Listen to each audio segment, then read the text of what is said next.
Hello friends, வாழ்க்கையிலேயே ஒரு மறக்க முடியாத இன்சிடென்ட்னு பார்த்தீங்கன்னா அது இதை தான் நான் சொல்லுவேன். அதாவது பார்த்தீங்கன்னா, பாதி செத்து பொழைச்சிருக்கிறேன். இந்த வீடியோவை பார்த்துட்டு இருக்கிற நீங்களே பாருங்கள். ஆழம் தெரியாமல் களை விட்டதுன்னு சொல்லுவாங்க. அது எனக்கு இன்றைக்கி நடந்திருக்குது. ஃப்ரெண்ட்ஸு கூட வந்து நேற்று 4 பேர் வந்து மேட்டூர் டேம் போயிருந்தோம். ஸோ தண்ணியோட அளவு வந்து பார்த்திங்கன்னா எப்பயும் போல் இல்லாமல் அதிகமாகவே தான் இருந்துச்சு. ஸோ நான் செல்ஃபிங்கிற பேரில் வந்துட்டு நான் உள்ளே இறங்கிட்டேன். அதுக்கப்புறம் பாருங்கள், தண்ணியோட அளவு வந்து நமக்கு எப்பயும் போல் வந்து நம்ம ஒரு நல்ல இத்தனைக்கும் வந்து நான் நீச்சல் தெரிஞ்ச ஒரு பர்சன் தான். இருந்தாலுமே வந்து கொஞ்சம் எடை போடாத வந்து நான் பாட்டுக்கு உள்ளே நடுவுலேயே நான் போயிட்டேன். ஸோ அங்கே யாருமே வந்து உள்ளூர்காரங்களே வந்து உள்ளே பார்த்திங்கன்னா இறங்க மாட்டாங்களாம்.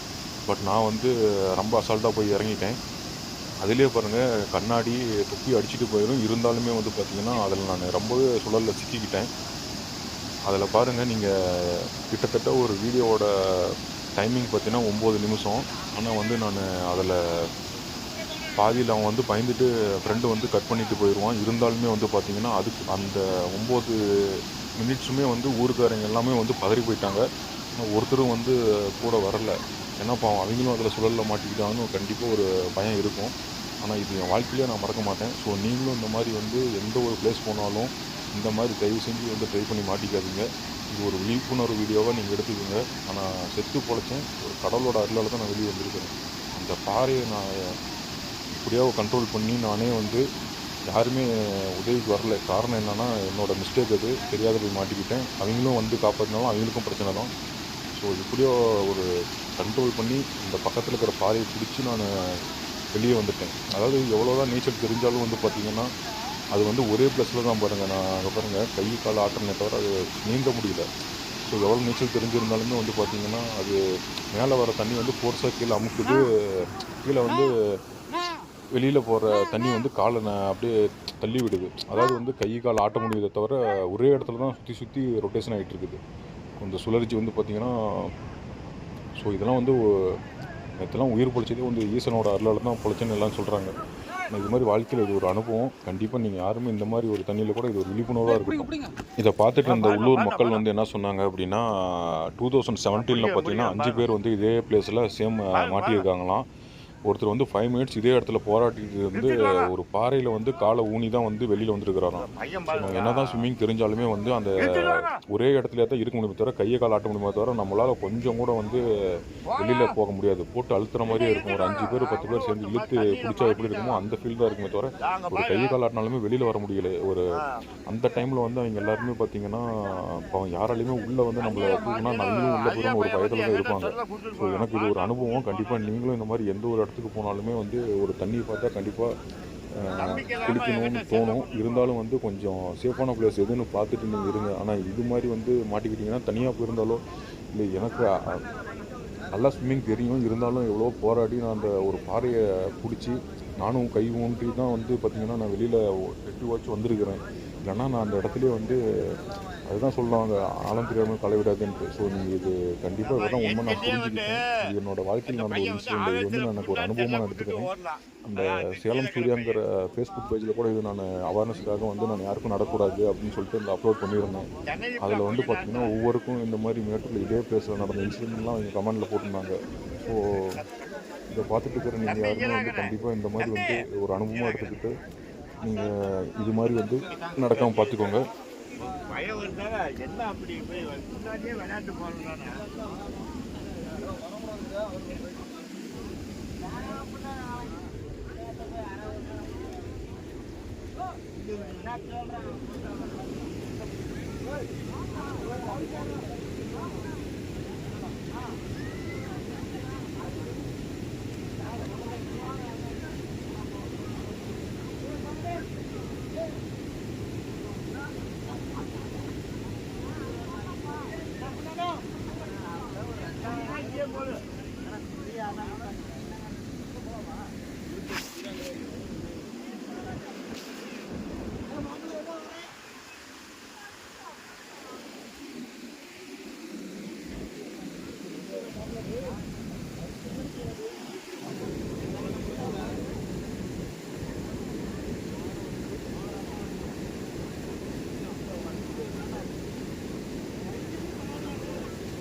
என்ன இருக்குதா தண்ணி செத்து போயிடும்.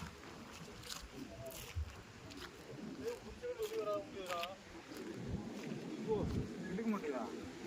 மேலே இருந்து போக மாட்டேங்குது. அப்படியே அந்த வெள்ளம் இருக்குதுல்ல, அதுக்குள்ள சீக்கிரம் செத்து போயிடுவானுங்க.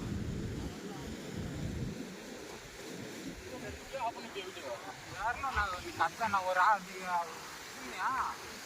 ஒரு ஆளை கூப்பிட்டேன்னா நான் தூக்குனா அவன் காலையில் இருக்கேன். அப்புறம் ஒரு தாத்தாட்ட ஃபோனை கொடுத்துட்டு நானே இது வரைக்கும் இறங்கி வந்துட்டேன். ஃபோனை கொடுத்துருக்கேன்.